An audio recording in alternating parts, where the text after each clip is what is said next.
안녕하세요. 저는 이번에 운 좋게 파혼을 하게 된 예비 신부였던 여자입니다. 파혼을 했다는 것 자체가 기분 좋은 일은 아니지 않습니까? 그럼에도 사람들은 그렇게들 말하더라고요. 결혼하기 전에 쓰레기를 걸러낼 수 있었던 건 천운이라고요. 사랑하는 사람에게 배신을 당했다는 건 참으로 슬픈 이야기지만 역시나 더 큰 약속을 하기 전에 파혼으로 제 불행을 막았다는 것은 천만 다행이었어요. 이혼을 했다면 일일이 저의 이혼 사정을 언급해야 할 텐데 파혼은 저에게 완벽한 싱글 타이틀을 돌려주는 셈인 거잖아요. 하늘은 제 편이었다고 좋게 좋게 생각하고 있습니다. 그러니까 제 예비 신랑과 어떻게 파산을 맞게 되었는지 그 사연을 들려드리려고 해요. 당연히 유쾌한 이야기 아니고요. 감동적인 이야기도 아닐 겁니다. 이런 유형의 남자들도 있다는 걸 세상 천하에 공표해버리고 싶어서 찾아왔으니 제 예비 신랑 얘기에 화가 잔뜩 나셨다면 욕 한번 해주세요. 제 예비 신랑은 저와 약혼 관계임에도 맞선을 끊지 않고 저울질을 일삼던 사람입니다. 당연히 처음에는 몰랐습니다. 예비 신랑이 간이고 쓸개고 다 내어줄 것처럼 저를 사랑해줬으니까요. 저와 예비 신랑은 서로 결혼 정년기에 만나서 사랑을 키웠고 결혼 약속을 하게 되었어요. 예비 신랑을 만나기 전까지 저는 결혼을 향한 사람의 욕심이 얼마나 무서운 건지 모르고 지냈습니다. 결혼에 필요한 건 책임감과 경제력, 그리고 사랑하는 마음과 통하는 가치관이라고만 생각했어요. 이러한 조건으로 사람의 과욕이 붙으면 얼마나 인간성이 떨어지는지를 예비 신랑을 통해서 눈으로 봐버렸네요.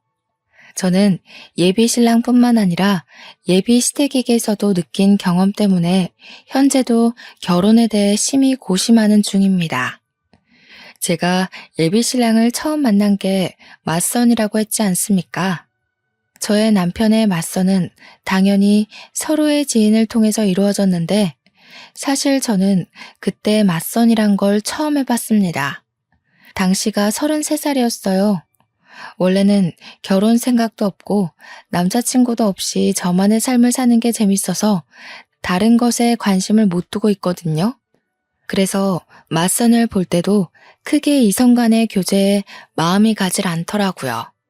그런데도 맞선을 보게 된 건 돌아가신 친정아빠의 바람이었기 때문이었습니다. 저는 맞선을 보게 된 그 해에 심근경색으로 돌아가신 아빠를 보내드렸고 아빠는 살아계실 때 누누이 제가 결혼한 걸 보고 싶다고 말을 많이 했었어요. 제가 자식들 끼고 오순도순 사는 걸 보고 싶어 했는데 제가 결혼에 관심이 없고 제 인생 사는 것에만 흥미를 두고 있으니 아빠가 근심이 많았거든요. 저는 또한 얘기를 그저 귀찮은 잔소리로만 들었었고요. 이렇게 갑자기 아빠와 이별을 하게 될 줄은 몰랐는데 아빠가 돌아가시고 나니까 후회되는 건 결혼뿐이더라고요. 결혼 그거 뭐라고 나 낳고 길러준 부모님을 위해 그거 한번 못 해드렸을까 싶어서 많이 죄송했습니다. 아빠를 떠올리면 제 결혼을 원했던 모습밖엔 생각이 안 나서 좀처럼 마음이 불편한 겁니다. 그래서 제가 지인한테 얘기해 남자 좀 소개해달라고 했던 거였어요. 그렇게 만나게 된 남자는 아빠 때문에 억지로 노력을 해서 만난 것 치고는 첫인상이 괜찮았습니다. 날기가 있는 것도 아니었고 깔끔한 인상에 목소리도 나긋해서 분위기 자체가 부드러운 남자더군요. 말센스와 배려도 차고 넘쳤는데 이 부분은 제게 색다른 감정을 일깨워준 매력이기도 했습니다. 그 사람이 바로 저의 예비 신랑이고 예비 신랑이 먼저 애프터를 신청해주니 저희 만남은 길게 지속이 되었던 거죠. 아빠가 일찍 돌아가셔서 그런지 예비 신랑이 저를 듬직하게 챙겨주는데 아빠 생각도 나고 또 아빠 같은 느낌이 나서 빠르게 끌리더라고요. 첫인상이 괜찮았지만 솔직히 이상형은 아니었던지라 당시 느꼈던 감정이 약간의 호감과 의외성이었는데 나중에 예비 신랑과 좀 친해져서 듣게 된 말이 저를 여자로 만들어 주었습니다. 주연 씨, 정말 제 이상형이에요. 제가 여태 본 여자들 중에서 제일 예쁘세요. 인기 많았을 것 같은데 제가 지연 씨를 차지한 셈이니 승리자인 건가요? 제가 예비 신랑의 외적인 워너비라는 걸 알게 되니 마음이 더 열렸던 것 같아요. 누군가가 저더러 이상형이라고 말해주는 건 기분 좋은 일이잖아요. 저를 좋아해주고 예뻐하는 것에서 오는 진심은 생각보다 저를 두근거리게 하더군요. 그렇게 저는 갈수록 친해지는 예비 신랑의 적극 구애에 결혼 약속까지 하게 된 겁니다. 시간을 보낼수록 예비 신랑이 생각 이상으로 저의 외적인 면을 상당히 좋아한다는 걸 느꼈습니다. 세상에서 저를 제일 예쁜 여자로 대우해줬다는 거예요. 제가 그렇게 잘난 여자는 아닌데 그렇게 봐주니까 저도 자존감이 올라가고 예비 신랑한테 더 잘하게 되는 거 있죠. 저희 사이는 무르익다 못해 물러 터질 지경으로 마음이 깊어졌습니다. 그렇다 보니 남편은 자기 부모님한테 저를 자랑하고 싶었나 봐요. 이미 결혼도 약속했으니까 어차피 만나게 될 예비 시부모와 빨리 자리를 만들고 싶어 하더라고요. 상견례 때 저와 예비 시부모의 관계가 이미 친해져 있길 바라는 것 같기도 했습니다. 예비 신랑의 설레발은 결국 저의 망설임까지 잡아먹었는데요. 저를 예비 시부모한테 빨리 소개하지 않으면 누가 내일이라도 저를 채갈 것 같다는 게 아니겠어요? 우스운 농담이라는 거 알지만 저는 그런 예비 신랑의 애교에 넘어가 예비 시부모의 만남을 허락하고 말았습니다. 예비 시부모는 평범한 아파트에 살고 있었어요.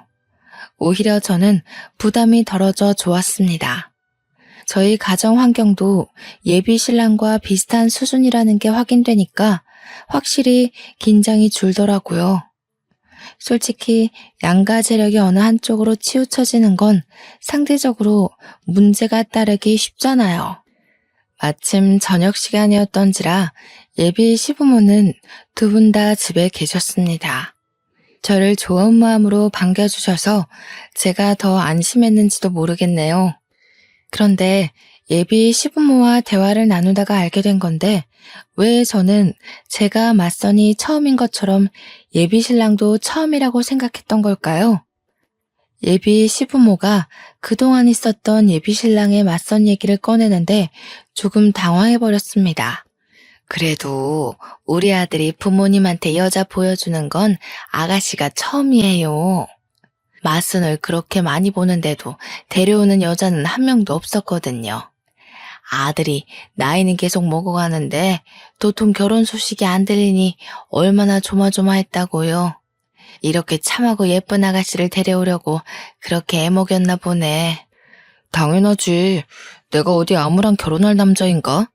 엄마 아들 본능은 높아. 앞으로 자주 보게 될 거니까 오늘은 자연이한테 살살 물어봐. 이때부터 예비 신랑과 예비 시댁의 욕심을 눈치챘어야 했지만 다시 그 상황을 겪는다고 하더라도 저는 아마 당시의 교묘한 기류를 모르고 넘기지 않았을까 싶습니다. 단순히 예비 시부모가 예비 며느리 될 저에게 궁금한 점이 많을 거란 걸 당연하게만 생각했었죠. 그래서 첫 만남에 제 경제력과 친정 형편을 모를 줄은 몰랐네요. 결혼에서 가장 중요한 건 양가 집안의 경제력인 거 알죠? 다른 건 웬만해서 맞춰갈 수 있으니까 괜찮은데 형편 차이 나는 건 어떻게 하기 어렵더라고요. 식구가 될 거니까 솔직하게 물어볼게요. 돈벌이라든지 재산이 어느 정도인지 알 수 있을까요? 이렇게 대놓고 물어보지 않아도 딱히 숨길 생각은 없었는데 본의 아니게 억지로 밝혀야 하는 꼴이 되어버렸는데요. 저는 솔직히 예비 신랑이 처음부터 뭘 그런 걸 물어보냐고 말릴 줄 알았거든요. 그런데 예비 신랑도 제 벌이가 궁금했나 보더라고요. 옆에서 저더러 미래를 위해 금전적인 부분에서 숨기는 것이 없도록 하자면서 부추기는 거 아니겠어요? 그걸 보면서 그동안은 왜 묻지 않았나 싶기도 하고 기다렸다는 듯 얘기를 하니까 어지간히 궁금했나 보네 싶기도 했습니다. 그나마 예비 신랑의 배려라고 느껴진 건 자기가 먼저 경제 수준을 밝혀주더라고요. 나는 일단 지금 살고 있는 집 보증금 8천만 원이랑 개인 적금 만기된 거 2천만 원 있거든. 우리 부모님은 두 분 다 일하셨었는데 퇴직하는 바람에 연금 받고 생활 중이라 내가 부모님한테 딱히 받을 재산은 없고 급여는 360. 너는? 솔직히 저는 당시 상황이 좀 부담스러웠습니다. 제 경제 상황을 숨길 생각이 없다 뿐이지 제 의사도 묻지 않고 무작정 까발리는 식으로 밝히고 싶진 않았거든요. 그리고 저는 친구들한테도 제 급여에 대해 얘기를 해본 적이 없는 사람입니다. 그런 걸 알리는 게 불편하다고 해야 되나? 솔직히 재정 사정을 공개하는 순간 사회인으로서 재정 상황 무시하고 순수하게 사람을 바라보기 힘들거든요. 언젠가는 서로의 재정 차이 때문에 감정 상하는 일이 생길 수 있다는 거죠. 저는 직접 친구 문제로 그런 걸 겪기도 했었고요. 예비 신랑은 정말 한 톨도 빠짐없이 제게 시댁 재정을 낱낱이 공개했는데요. 예비 시댁이 원래 잘 사는 편이 아니라서 혼수나 예단비를 준비할 능력이 안 된다고 하더라고요. 그래서 예비 신랑은 온전히 자기 돈으로 장가를 가야 된다고 했습니다. 저렇게 다 오픈해버린 상황인데 제가 어떻게 침묵으로 일관하고 답변을 미룰 수 있었겠습니까? 저도 할 수 없이 제 경제 능력에 대해 얘기를 했죠. 좋게 생각하기로 했어요. 어차피 결혼할 사이인데 같이 가정을 꾸리려면 금전적인 부분을 공유하는 게 그리 잘못된 부분이 아니잖아요. 또 부모님한테 결혼 자금을 지원받을 수 없는 건 저도 마찬가지였고요. 저는 웨딩 플래너 직업을 갖고 있었기에 월급은 250 정도라고 했습니다. 모은 돈 또한 예비 신랑보다 20% 작아서 그렇게 말씀드렸고요. 친정 형편도 예비 시댁이랑 비슷한 수준으로 말했어요. 어쨌든 전체적으로 저는 예비 신랑보다는 못 미치는 수준의 재정이었습니다. 이렇게까지 솔직하게 깐 건 저도 처음이라 마치 발가벗는 기분이었고 어색하고 민망했는데 예비 신랑이 옆에서 고맙다고 말해줘서 후련하기도 했습니다. 그런데 문제는 제가 금전 공개한 이후로 예비 시댁의 대우가 좀 변한 것 같다는 겁니다. 들어올 때랑 나갈 때 예비 신부 태도는 남이 보기 민망할 만큼 바뀌어 있었어요. 식사를 마치고 그만 돌아갈 시간이 되었을 때 제가 간다고 인사를 드리니 예비 시부모는 일어날 생각도 안 하고 앉아서 대강 고개만 끄덕이더라고요. 조심히 가라는 말만 했고 배웅 같은 건 없었습니다. 배웅을 바란 건 아닌데 제가 마음에 들었다면 다음에 또 오라는 말 정도는 해주지 않았을까요? 그런 말도 없으시더라고요. 그냥 조심히 가라는 말이 다였습니다. 찝찝해서 예비 신랑한테 예비 시부모가 날 마음에 안 들어하는 것 같다고 슬쩍 말해보았는데 예비 신랑이 그런 거 아니라고 자기 부모님 평소에도 표현이 서툰 사람이라고 하더군요. 제 생각엔 표현이 서툰 게 아니라 그건 분명 불호인 표정이었거든요. 그렇지만 어쩌겠어요. 예비 신랑 생각해서 그냥 제가 예민했다고 넘겼죠. 그날 이후 한 번씩 예비 시부모의 떨떠름한 태도 때문에 마음에 걸리곤 했는데 제게 중요한 건 예비 시부모가 아닌 거 있죠. 어느 순간부터 예비 신랑 또한 은근히 변한 것 같다는 거예요.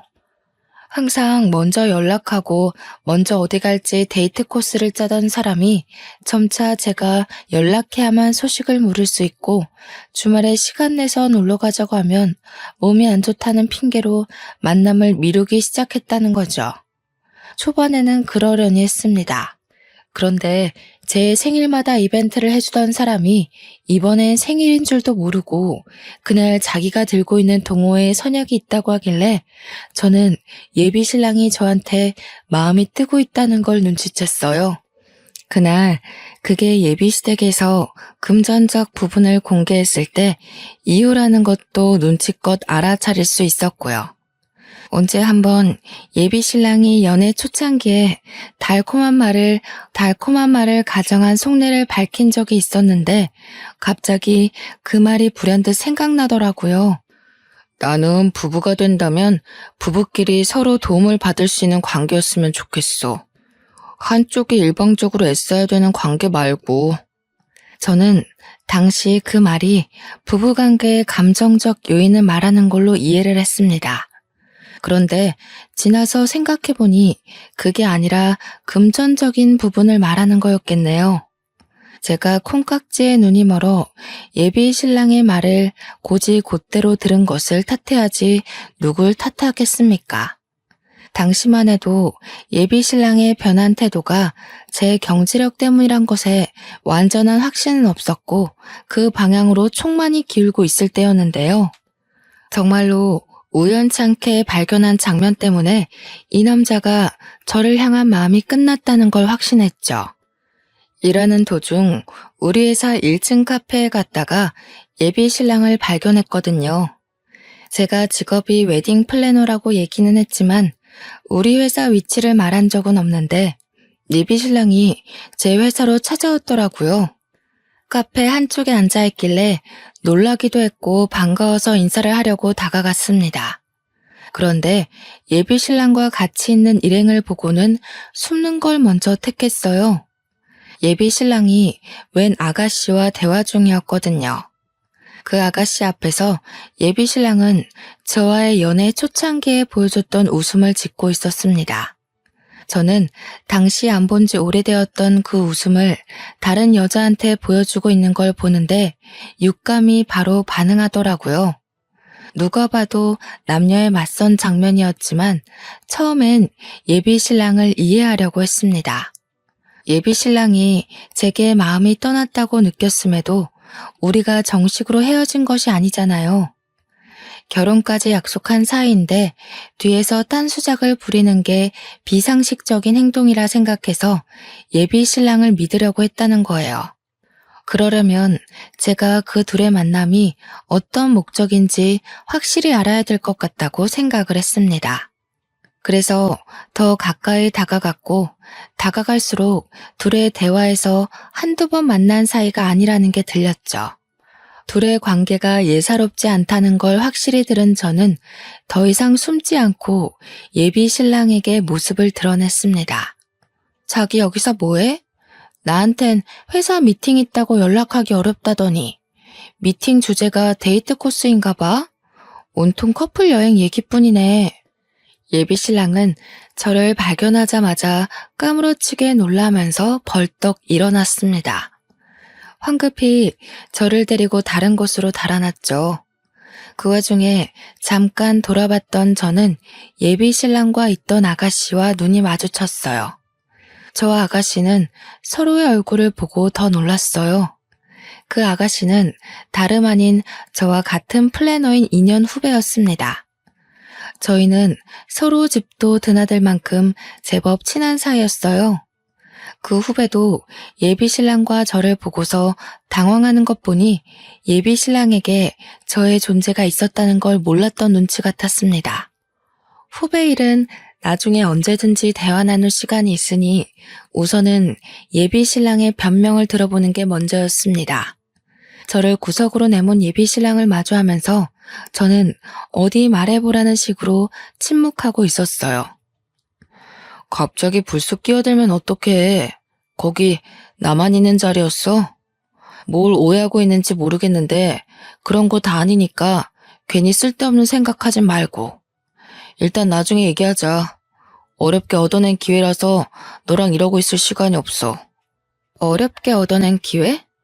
저 여자랑 맞싸움 보는 기회가 왜 임자 있는 당신한테 필요한 건데? 내가 정말 둘이 하는 얘기 못 들었을 거라 생각하나 봐? 언제부터 만난 거야? 한동안 나랑 만남 미뤘던 이유가 저 여자 때문이었어? 예비 신랑이 뭐라고 변명을 하든 그걸 믿어줄 심산도 없었는데 변명은커녕 오히려 자기 맞선 망쳐놨다고 저를 나무라니 황당하더라고요. 이런 상황이라면 저의 오해를 풀어주고 적극적으로 자기 억울함을 호소해야 되는 거 아닌가요? 예비 신랑은 변명도 어정쩡하게 해놓고 그걸로 모자라 한숨까지 쉬면서 결국엔 저더러 믿고 싶은 대로 믿으라며 가버렸습니다. 여자 후배에게 굽신거리며 양해를 구하더니 도망치듯 건물을 나가버렸어요. 그래서 퇴근하고 후배 여자를 따로 만나 예비 신랑과의 관계를 물어봐야 했습니다. 제가 먼저 후배를 찾아갔더니 그렇지 않아도 그 후배 역시 저한테 물어보고 싶다고 하더라고요. 난 석윤 씨랑 결혼 약속한 사이야. 양가 부모님께 인사도 드렸고 몇 번 밥도 먹었어. 식장 예약은 안 했지만 이미 예비 부부로서 서로 다 오픈한 상태야. 네? 저도 석윤 오빠랑 결혼 전제로 만나기 시작했는데요. 연애한 지는 이제 3주 정도 됐어요. 맞선은 저번 달에 했고요. 석윤 씨는 분명 마지막 연애가 20대라고 했는걸요.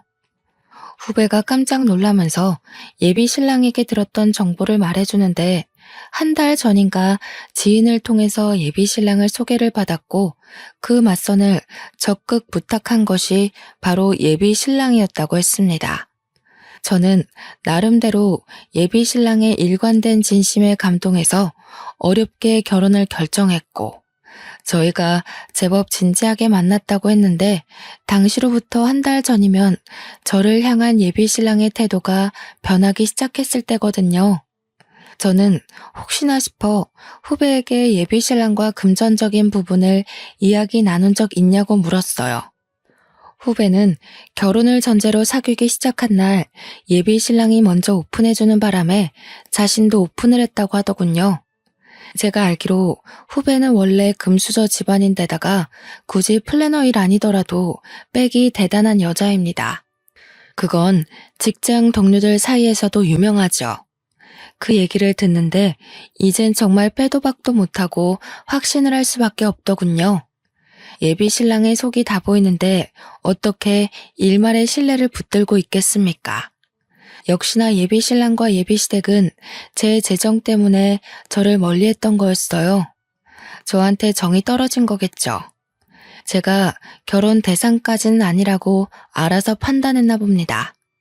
후배의 표정은 저와 예비 신랑의 사이를 전혀 몰랐다는 모습이었습니다. 그래서 제가 그런 쓰레기랑 만나서 인생 버리지 말라고 제가 다 알아서 해결 본다고 했어요.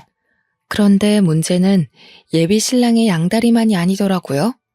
아무것도 몰랐던 후배의 표정에서 저는 후배가 저처럼 배신감에 예비 신랑한테 따질 거로만 생각했어요. 그게 일반적인 사람의 모습일 테니까요. 저는 얼마나 상식 밖의 사람들을 곁에 두고 있었던 걸까요? 제가 그 자리에서 후배한테 들은 말이 뭔 줄 아십니까? 후배가 저한테 왜 자기가 예비 신랑이랑 헤어져야 되냐고 그러는 겁니다. 미주 씨, 지금 이해가 안 돼? 미주 씨랑 만나는 그 남자가 내 약혼자라고. 나랑 그 사람 정리된 관계도 아니고 그 남자는 지금 우리를 가지고 저울질했던 거라니까. 이런 취급을 당했는데 그런 쓰레기를 계속 만나겠다는 거야? 선배님이 헤어질 거 아니세요? 그럼 더 이상 양다리 아닌 거잖아요. 그리고 저울질한 거라고 하셨는데 결국 오빠 선택은 저라는 거 아닌가요? 오빠 마음은 저한테 있는데 제가 왜 헤어져야 되죠? 미주 씨 생각보다 상식 바뀌네. 원래라면 지금 내가 미주 씨 뺨을 쳐야 되는 상황이야. 결혼만 안 했다 뿐이지 미주 씨는 나랑 그 남자 사이에서 상간녀인 처지라고. 저는 오빠가 선배님이랑 만나고 있는지도 몰랐는걸요. 뺨을 치려면 고의적으로 양다리 걸친 오빠한테 찾아가셔야지. 제가 무슨 죄라고요? 저는요, 저와 같은 일을 하는 후배를 보면서 후배의 낯가림 없는 아양이 고객 응대에 적당히 필요하다고 보고 후배한테 배우기까지 하며 친하게 지냈거든요. 근데 그게 아니었나 봐요. 후배는 직장 선배들을 이용해 회사에 적응을 잘하려고 이용했던 건데 다 제가 착각이었던 거죠. 적어도 후배가 겨우 3주 만난 예비 신랑이 아닌 저를 더 신뢰하고 있다고 당연하게 생각했습니다. 그날 밤 예비 신랑은 후배한테 어떤 얘기를 듣기라도 했는지 오랜만에 저희 집을 찾아왔더라고요. 저를 세워두고 그 여자를 감싸며 편들기 시작하는데 얼마나 황당하던지. 저더러 기어코 후배한테 자기랑 나와의 관계를 밝혔냐고 하는 거 있죠? 당연히 그렇다고 하니까 예비 신랑이 저한테 한 번도 보여준 적 없는 거친 언사를 드러냈습니다. 욕까지 섞어가며 자기 인생 망치려고 작정했냐 하길래 짧은 순간 너무도 변해버린 예비 신랑의 모습을 보면서 회의감이 들더라고요. 화가 나고 분한 마음에 울컥 올라오는 눈물을 참으며 예비 신랑의 싸대기를 날려버렸습니다. 자기 무서운 사람이구나. 그 여자 돈 때문에 만나는 거 맞지? 왜? 나랑 결혼하면 손해볼 것 같았어? 어머님 아버님이 거지 며느리 취급 안 한다고 했나 보지? 이럴 거면 처음부터 맞선 자리에 나오질 말든가. 나한테 마음 다 줄 것처럼 흔들지 말았어야지. 그래, 이제라도 주제 파악했으니 다행이다. 네가 뭔 자격으로 미주한테 나서서 난리야? 미주가 이참에 주변 여자들 깔끔하게 정리하려고 기회 더 줘서 망정이지. 헤어지자고 했으면 내가 너 어떻게 했을지도 모르거든? 미주한테 고맙다고 절이나 해. 그래, 절해야겠다. 쓰레기 수거해준 셈이니까. 결국 똑같은 년놈들이 만난 거네. 양다리 걸친 게 뭐 자랑이라고 나한테 와서 큰 소리야? 돈에 정신 빠진 놈인 줄도 모르고 하마터면 내 인생 쪽날 뻔했어. 너는 언젠가 또 돈 유혹에 넘어가 여자 갈아치울 놈일 테지. 그렇게 사는 것도 불쌍하다. 불쌍한 건 너야. 내가 그래도 너 생각해서 상처받지 않게 헤어지려고 배려한 거거든? 네 입으로 이별 구할 수 있게 기회 준 거라고. 그런데 미련하게 눈치 못 채고 기다리기만 하더니 결국 내 앞길을 해방해? 미주 생각해서 이 정도로 넘어가는데 앞으로 미주한테 나와의 관계에 대해서 뭐라도 되는 것처럼 짓거리지 마. 난 너 이미 떠난 지 오래야. 예비 신랑은 저한테 손찌검을 할랑말랑 참다가 속풀이만 하고서 돌아갔습니다. 그날로 저와 예비 신랑의 관계는 종결났고 저는 끼고 있던 반지를 갖다 팔아버렸어요. 직장에서 후배를 만나도 비즈니스 대화 말고는 인사도 안 하며 지냈습니다. 후배는 벌써 예비 신랑과 약혼 반지를 나눠 꼈더라고요. 그걸 보는데 배알이 뒤틀리기보다는 안타까운 거 있죠? 조만간 저 여자 약혼 반지도 쓰레기통 신세가 될 거라 확신하고 있으니까요. 그렇게 저와 예비 신랑이 헤어진 지 4달이 지났을까? 제가 아주 기막힌 장면을 목격했지 뭡니까? 직원들의 락커가 같은 곳에 있기 때문에 점심시간이나 퇴근 후는 어쩔 수 없이 근접거리에서 마주할 수밖에 없거든요. 후배가 손가락에 있는 약혼 반지를 빼더니 회사 내 카페에서 남자를 만나고 있는 게 아니겠어요? 딱 봐도 스킨십이 자유로운 게 예사로운 관계가 아닌 듯 보이더라고요. 당연히 그 남자는 예비 신랑이 아니었고 보니까 후배가 예비 신랑과 새 남자를 두고 저울질하고 있는 듯 했습니다. 저랑 상관없는 그 일을 이렇게 언급하는 이유는 후배의 양다리 때문에 저한테마저 어처구니 없는 일이 생겼다는 겁니다. 후배의 양다리를 목격한 지 2주가 지난 시점이었어요. 퇴근을 하고 집에 갔더니 예비 신랑이 저를 기다리고 있는 거 아니겠습니까? 저를 발견한 예비 신랑은 서둘러 제 앞으로 다가와 다짜고짜 아스팔트 위에 무릎을 꿇었습니다. 자기야, 내가 잘못했어. 내가 자기 같은 정직한 여자를 두고 정신이 나갔던 거야. 미주 걔가 아주 대바라졌더라고. 글쎄, 우리 부모님한테 집안 꼴이 개꼴이라고 대놓고 욕을 하는 거 있지? 우리 부모님한테서 무슨 마른 곰팡이 냄새가 난다고 하면서 얼마나 건방진 태도를 보이던지. 심지어 나더러 대릴 사유를 하라고 하잖아. 남자가 어떻게 여자 집에 들어가서 지내? 모양 빠지게. 내가 당장 꺼지라고 해버렸어. 잘했지? 뭐 하자는 거야? 너랑 네 집이 그런 꼴 당하게 나랑 뭔 상관이라고 찾아와서 행패야. 경찰에 신고해버리기 전에 너나 꺼져. 자기야, 정말 미안해. 내가 결혼을 잘 몰라서 그랬어. 돈이 다가 아니더라고. 솔직히 처음엔 돈 때문에 너 만나면서도 맞선 못 끄는 거 맞아. 그런데 정작 돈 많은 여자 만나니까 심성 고운 여자를 만나야 된다는 걸 깨우쳤어. 내가 부족한 놈이라 그래. 몰라서 그랬어. 한 번만 용서해주라. 나 너 없이는 안 돼. 이미 엎질러지고 말라 비틀어진 물을 다시 주워 담으려고 애쓰는 예비신랑을 보는데 짠내 나기는커녕 이게 이 사람의 본질이구나 싶어서 있던 정마저 떨어져 버리더라고요.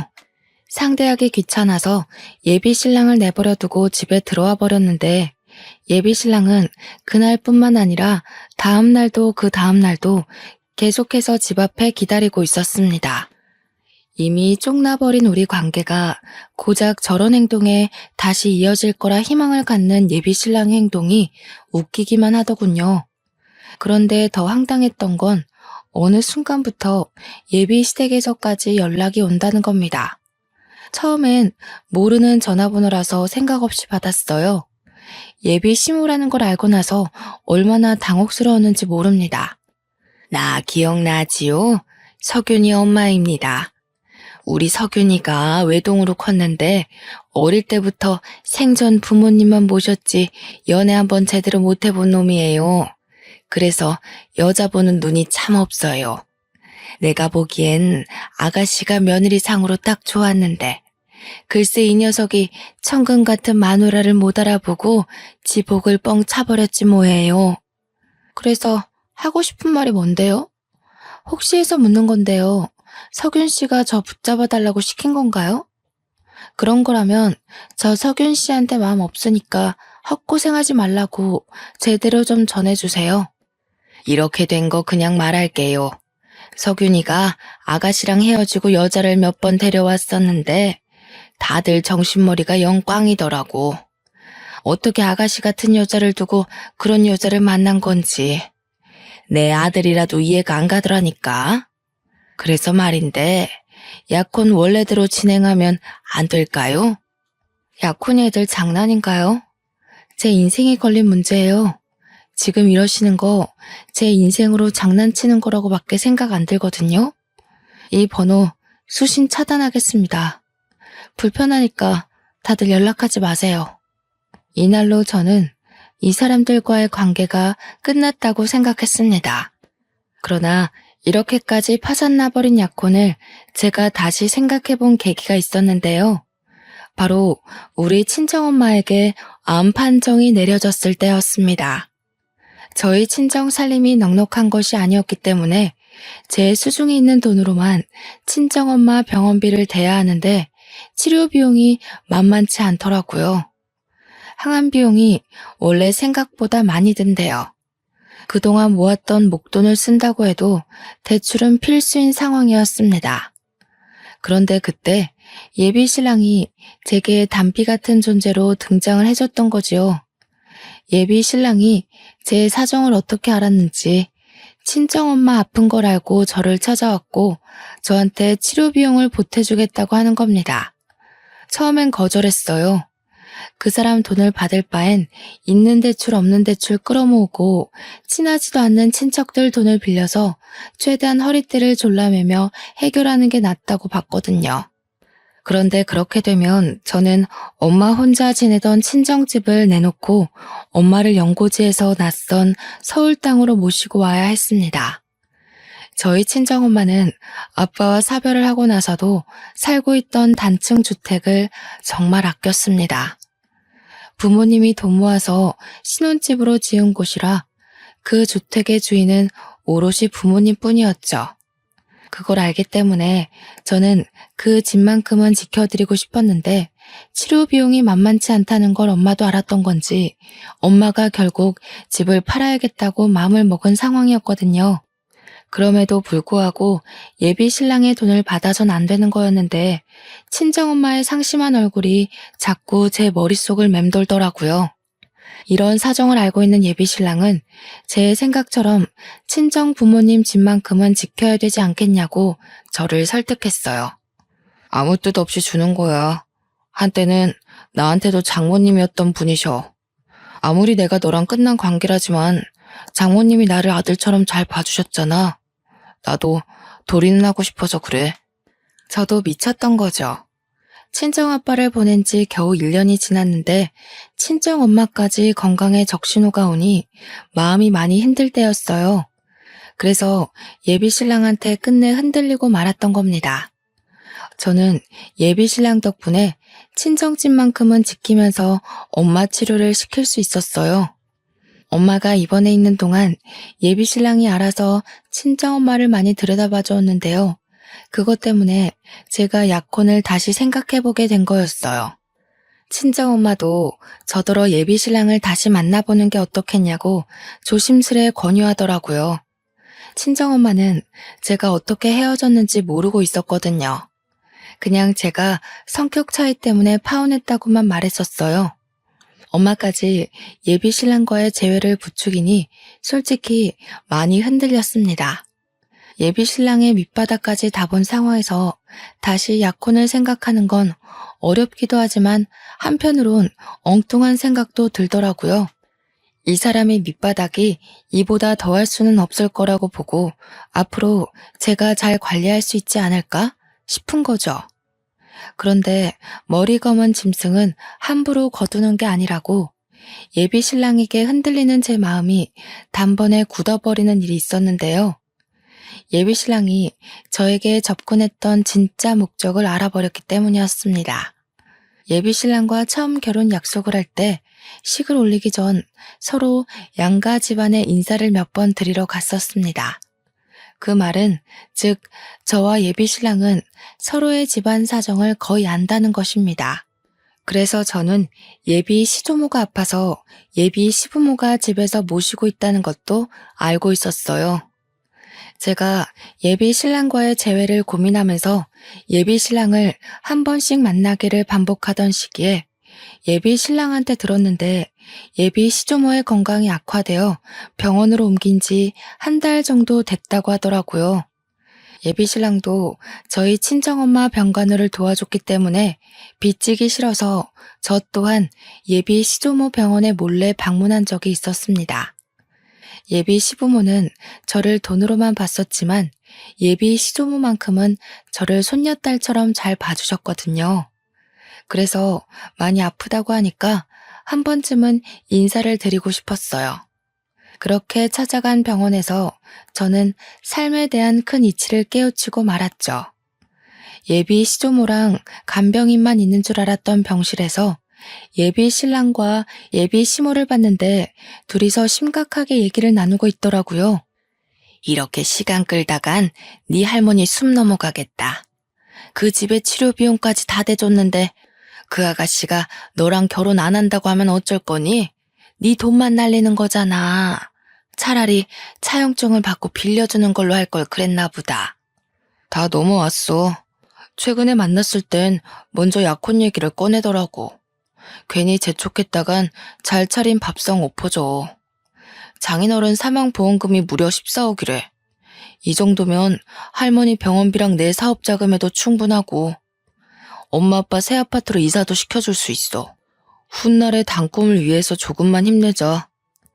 그런데 정말 그 아가씨가 보험금 수익자 맞아? 괜히 사보인 쪽에서 받아가면 그 아가씨는 또 땡전 한 푼 없는 입장일 거 아니야. 내가 장모님한테 들었다니까.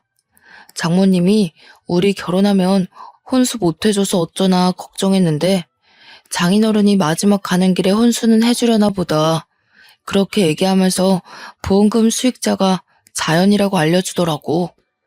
친정아빠 사망보험금이 제가 수익자라는 건 저도 알고 있었습니다.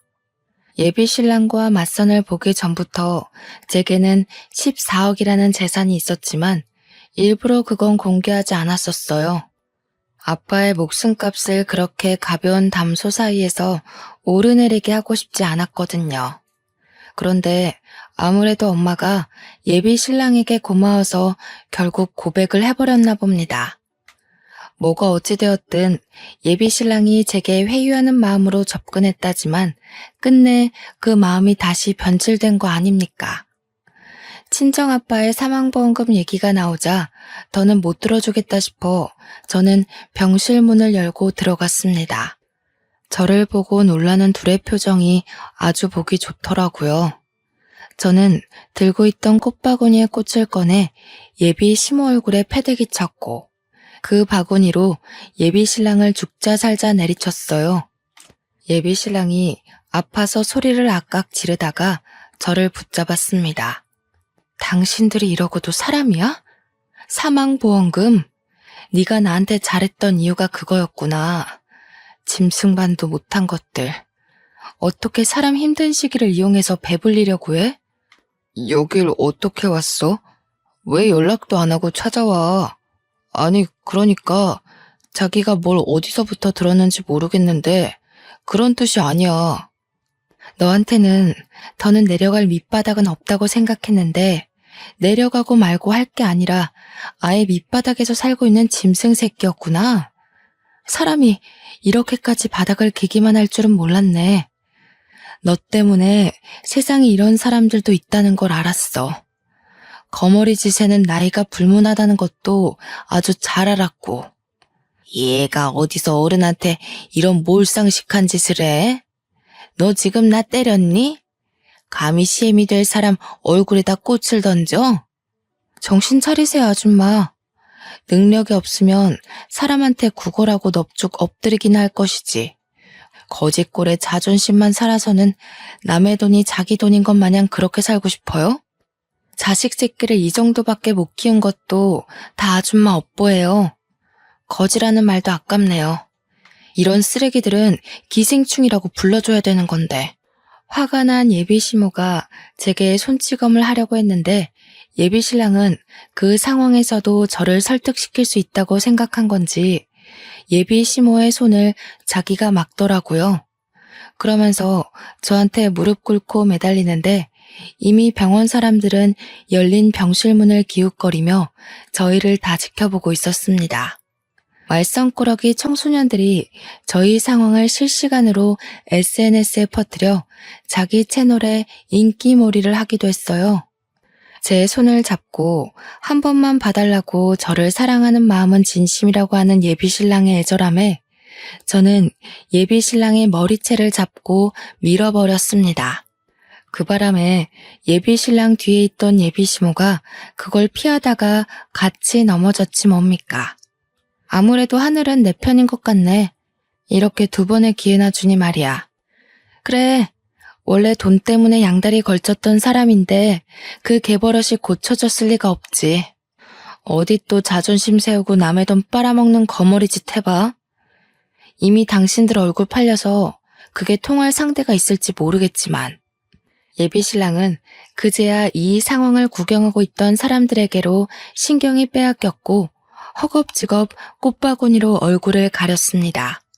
그 추잡한 모습에 헛웃음이 나와서 그대로 병실을 나와버렸어요. 예비신랑이 저를 쫓아오려고 해도 병원 사람들이 예비신랑에게 손가락질하면서 막아주는 덕에 저는 깨끗이 손을 털 수 있었어요. 그리고는 서울 집에 짐을 모조리 챙겨 친정에 내려갔습니다. 엄마는 초기에 발견했던 암인지라 통원 치료가 가능할 정도로 완쾌가 되었어요. 그래서 예비 신랑이랑 더는 재회할 생각 없다고 그동안 있었던 일을 솔직하게 말해줬습니다. 친정엄마는 깜짝 놀라면서 가슴을 부여잡더라고요. 저더러 혼자 고생 많았겠다고 다독여주기도 하더군요. 그리고 저는 혹시 몰라서 예비 신랑을 상대로 접근 금지를 신청했어요. 고맙게도 예비 신랑이 제게 집착하고 연락하면서 계속 집 앞에 찾아왔던 증거들이 넘쳐났기 때문에 신청서 내는 건 어렵지 않았습니다. 그 이후로 더 이상은 예비 신랑을 마주하는 일이 없었습니다. 저는 친정집이랑 가까운 웨딩홀에 취직하여 다시 일상을 회복 중에 있어요. 서울이 아니다 보니까 SNS에 얼굴이 팔렸다고 하더라도 저를 알아보는 사람은 없더라고요. 다만 예비신랑은 상황이 다를 겁니다. 예비신랑이 다른 사람 밑에서 사업을 하고 있었는데 자기 개인 사업장 차릴 거라고 인맥을 많이 관리하고 있었거든요. 그 인맥들은 다 인터넷 시장에 빠삭한 사람들이라서 아마 예비신랑의 커리어 문제가 생겼을 거라고 확신합니다. 벌 받은 거겠죠. 하늘에서도 돈에 현혹되어 사람을 이용하는 짓이 얼마나 인정머리 없는 짓인지 알고 있나 봐요. 예비신랑을 통해서 저는 더더욱 행동거지를 조심하고 종이 쪼가리에 인생을 거는 짓은 하면 안 된다는 걸 뼈저리게 깨우쳤습니다. 참, 그리고 예비신랑과 바람났던 그 후배 있잖아요.